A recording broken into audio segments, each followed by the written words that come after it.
eyes. Having finished his descent, he had to cross a flat strip of mossy, muddy, pebbly slime which masqueraded as a path. In order to do so, he clung to a misnamed dry stone wall, itself slime-covered, and walked with all the caution of someone trying to demonstrate their sobriety to a policeman. About halfway along, a party of tourists appeared, tiptoeing in a crocodile formation. The man realised that he was doomed to fall over in front of these tourists, who would laugh heartily and photograph him as he writhed. Quite probably, one of them would kick him to death. He flinched in expectation, but did not fall, and the tourists, deprived of violence, instead greeted him with unnecessary vigour and bonhomie. He frowned back at them, then felt awful for doing so. As they edged off into the distance, he watched their vanishing figures and wondered if he should have offered himself to them as a guide. Leading them through the hills in his long black coat, he would have resembled the figure of death in a medieval allegory to the netherworld. Looking at the hills behind him, he had to admit that they had their own beauty. That is, if you relished stagey desolation, which he did not. He detested crags, he detested scars, he detested shattered cottages. Over the wall, a sheep bleated at him with unusual malevolence. He shrank from the alien glare of this animal with its smugly uniformed face. Shivering, he hugged himself. This was something he had started doing a lot. After a few minutes more, free of any other traumatic encounters, he reached the town. He strolled through a quarter marked by beige terraces, an area suffused with the smell of chips and curry sauce. He passed a group of children who were amusing themselves by kicking a ball hard against a window. The thumping rattle of this hit him tortuously on his nerve endings, causing a wince to travel through his entire body. Although these children were only around 10, they had the sort of faces you see behind the dock at The Hague. The man wrapped his coat tighter around himself as he came to the house of his friend. It was so much tidier than the houses around it.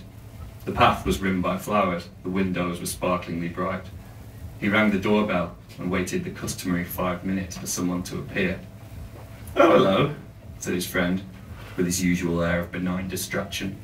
He wore a cumbersome purple sweater and an affectionate, indiscriminate smile. His hair was receding and his eyes glossy with rheum. "I was just working on a thing, a thing." Here he leaned forward and adopted a man recommending a horse. "A pretty good thing." The visitor, knowing that this information could be of no benefit, indeed was scarcely information at all, said nothing. His friend smiled angelically to himself about the goodness of this nameless thing, its undeniable quiddity and virtue, and soon fell into a trance. The visitor saw this with alarm, for once his friend was in such a reverie, he could sit for hours nodding and beaming, while houses burnt down, wars were declared, and barbarians ransacked the land. "Can I come in, Will?" he said quickly. "What?" said Will. "What? Oh, yes, I suppose you'd better. I was just thinking about the thing, Of course. He followed him into the house, which as always reeked of fabric conditioner and carpet cleaner. Will ambled off to make tea, always a perilous task. Many was the time he had had to be rescued in just such an endeavour, after hours spent contemplating the shape of a spoon, days spent awestruck at the texture of a hobnob. His guest sat down in the front room, occupying himself by worrying the small terrier that lived there, ruffling its fur in a disengaged fashion the terrier seemed inclined to resent. After no more than 17 minutes, Will returned, armed with 2 cups of chalky tea. He settled himself onto his sofa, gazed past his guest with an air of amiable serenity, and said nothing. "Hello then, Will," said the guest. "How's Dot?" "Dot?" said Will, perhaps forgetting he had a sister of this name. Yeah, she's well, I think. I'm not great myself, Will." There followed a long silence, during which it dawned on the visitor that Will was not going to ask him for details. Will, I'm moving back to London." Will squinted, frowned, scratched himself, opened his mouth, shook his head, took a sip of tea, and yawned, this process taking 3 minutes. Then he seemed to focus and stared at his friend as if he had just announced he was moving to one of the cheaper regions of hell. "Really?" he said. "London? Are you sure? Doesn't seem like good an idea to me." He shook his head again at the folly and error of the world. No, well, maybe not, but I am. My mind's made up. Made up, eh? Wow. Is your tea alright? The tea would have been rejected as too weak by the caterers of most Victorian orphanages, but his friend did not say so. Instead, he took a digestive from the plate on the table and offered it to the dog. The beast took it with a great display of choking sounds. It's this fucking place, Will. I've had enough of it. It's so quiet, so bloody quiet. True, said Will. You can certainly hear yourself think. And the locals, the fucking locals, they look at me like I'm something sinister, they really do. There's no decent bars, nowhere to get laid, and there's all this bleeding, slimy nature everywhere. I can't stand it. It gives me the horrors. Will lifted his eyebrows with great effort, as though he were hoisting them from a watery grave. We came here to write. Yeah, said his guest, I know that. You keep churning out all this good stuff. Well, I've written, what, one thing in the last 6 months?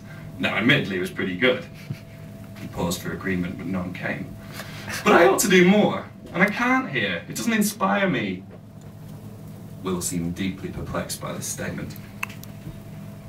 I met an idiot the other day, he said. I found him quite inspiring.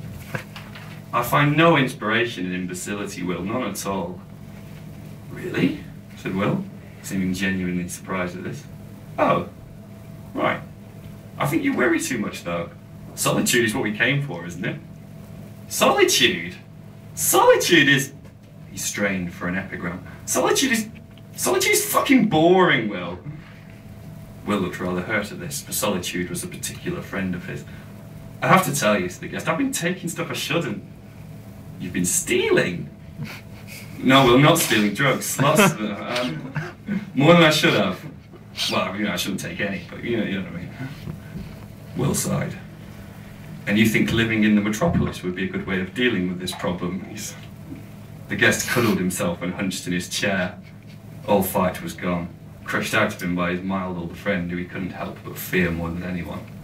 I don't know. I just feel this place sees me, Will. It opens me up and stares right inside. You know, it sees slime, masses and stuff. Nothing but slime straight through. Sees that and it's right. That's all there is.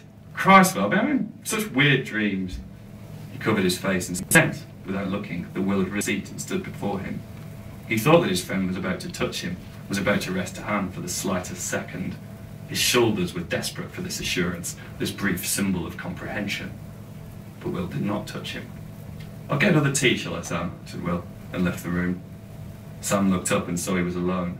He uncoiled himself and charged about the place, anxious to hurt this apparent friend who had offered no comfort. At first he kicked the dog, but found this insufficiently direct, although enjoyable. Then he had it. By the window was a desk. It was buried in doilies and framed photographs, but it still had the look of a workplace, and beneath that was a drawer. Lunging, he opened it and found a pile of handwritten papers. So, this then was the thing. He had got it, and now he would get Will. He wanted to smash his gentle face, for his loftiness, his inability to imagine what it was like to be without imagination, for the way words offered themselves to him instead of sprinting from his mind. He would burn the notes, for he knew Will would have no copy. But first he looked down the front page, in case it was not what he needed. No, it was a fresh story in Will's style. It had his clarity, his concision, the insight that defined his work. The story, when finished, would be perfect. It would transform Will into a recognised genius. Making an odd whimpering sound, Sam put the papers back in the desk and fled from the house. Thank you.